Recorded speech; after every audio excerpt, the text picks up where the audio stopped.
अध्यात्म ज्योतिष के तमाम दर्शकों का आज के कार्यक्रम में बहुत बहुत अभिनंदन और स्वागत है। आज हम बात करेंगे तुला में शुक्र राशि परिवर्तन को लेकर, यानी जब एक पंच महापुरुष योग राजयोग के अंतर्गत बनने वाला एक मालव योग बन चुका है, निर्माण हो चुका है। गोचर काल में शुक्र राशि वहां पर प्रवेश कर चुके हैं, यानी तुला राशि में प्रवेश कर चुके हैं। कैसा प्रभाव रहेगा, प्रत्येक राशि के लिए इसकी क्या संभावनाएं हो सकती हैं, किन किन सेक्टरों के अंदर किन किन लोगों के लिए यह विशेष प्रभावकारी रहेगा, उसको लेकर डिटेल में चर्चा करेंगे। नए दर्शक हैं तो एक निवेदन साथ साथ रहेगा, आप चैनल को सब्सक्राइब करके बेल आइकन प्रेस कर लीजिए और उसके साथ बढ़ते हैं आगे और समझते हैं इस पूरे प्रोग्राम को कैसा रहने वाला है। सबसे पहले इस क्रम में हम राशियों के हिसाब से, प्रत्येक राशि के हिसाब से बात करेंगे, लेकिन इससे पहले यह समझ लेते हैं कि आपकी चंद्र राशि के आधार पर कार्यक्रम है। अगर आपको चंद्र राशि पता नहीं है, आपकी राशि का पता नहीं है, तो आप अपनी चार्ट के अंदर देखें कि जहां पर चंद्रमा लिखे हुए हैं जिस भी अंक के अंदर, वह आपकी राशि होती है। अगर आपको ऐसे पता नहीं तो आप किसी भी सॉफ्टवेयर में डाल के अपनी राशि की जानकारी ले सकते हैं। यहां इतना ही नहीं, अगर आपको डेट ऑफ बर्थ और टाइम का सही पता नहीं है तो आप बोलते हुए नाम राशि का भी इसको आधार समझ सकते हैं, या फिर कुंडली को आप लग्न के हिसाब से भी इसको देख सकते हैं। गोचर में शुक्र अपनी राशि यानी तुला में प्रवेश कर गए हैं, मालव योग बन गया है 18 तारीख से 10 अक्टूबर तक यहां पर ये स्वतंत्र रूप से विचरण कर रहे हैं। 18 सितंबर से लेकर श्राद्ध पक्ष आरंभ है। पितरों की कृपा आप पर बनी रहे, देवताओं की कृपा बनी रहे। और 10 अक्टूबर तक का समय कैसा रहेगा उसको समझ लेते हैं। जिन लोगों का शुक्र की दशा कुंडली में अंदर चल रहा है उनको विशेष लाभ मिलेगा। शुक्र के साथ अगर योगिनी में उससे पॉजिटिव दशाएं चल रही है तो और भी बल्ले बल्ले हैं। अगर आपकी कुंडली में शुक्र अच्छी स्थिति में है, उच्च स्थिति में, मित्र क्षेत्र में जाकर बैठे हैं तो और भी अच्छी बात है।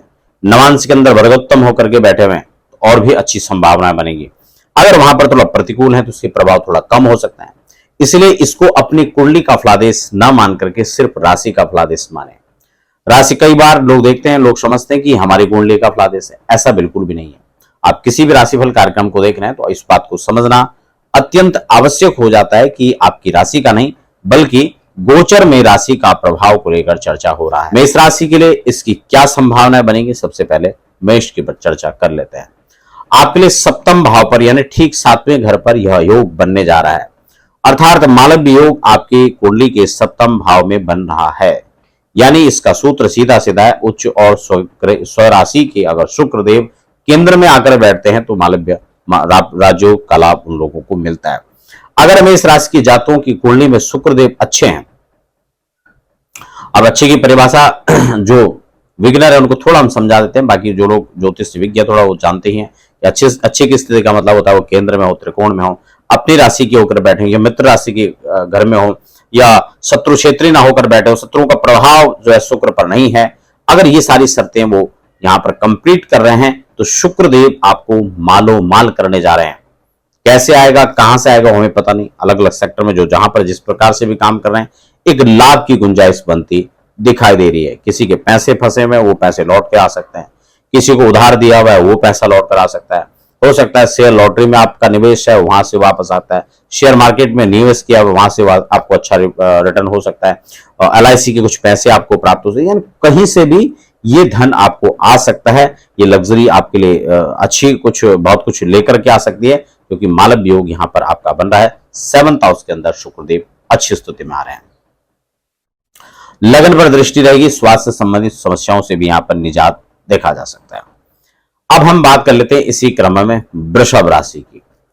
वृषभ राशि के लिए क्या संभावना है उसको लेकर चर्चा करते हैं।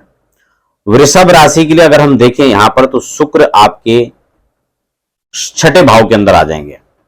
शुक्र देव 6ठे राशि के भाव के अंदर आने का मतलब है कि आपको थोड़ा संतोष करना पड़ेगा, और इस पर जो दृष्टि रहेगी वो इस हिसाब से देखा जाए तो द्वादश पर इनकी दृष्टि होती है। 2, 3, 4, 5, 6, 7 शुक्र का खर्च की भाव पर दृष्टि, मंगल का घर ये होता है। और इस प्रकार से अगर शुक्र यहां पर बैठे हुए, अपनी राशि देखी जाए तो लग्नेश होकर के बैठे हुए, थोड़ा हेल्थ इश्यूज यहां पर आ सकते हैं। मालव योग आपके लिए नहीं बन रहा है, इस बात का आपको ध्यान रखने की आवश्यकता है, ठीक है। और तुला और वृश्चिक यानी लग्नेश तुला के अधिपति बनकर के शुक्र आपके आपके 6th हाउस के अंदर आ रहे हैं, तो यहां पर वृषभ राशि वालों को थोड़ा संतोष करना होगा। तो इस क्रम में हम मेष और वृषभ के लिए एक एपिसोड में चर्चा कर चुके हैं।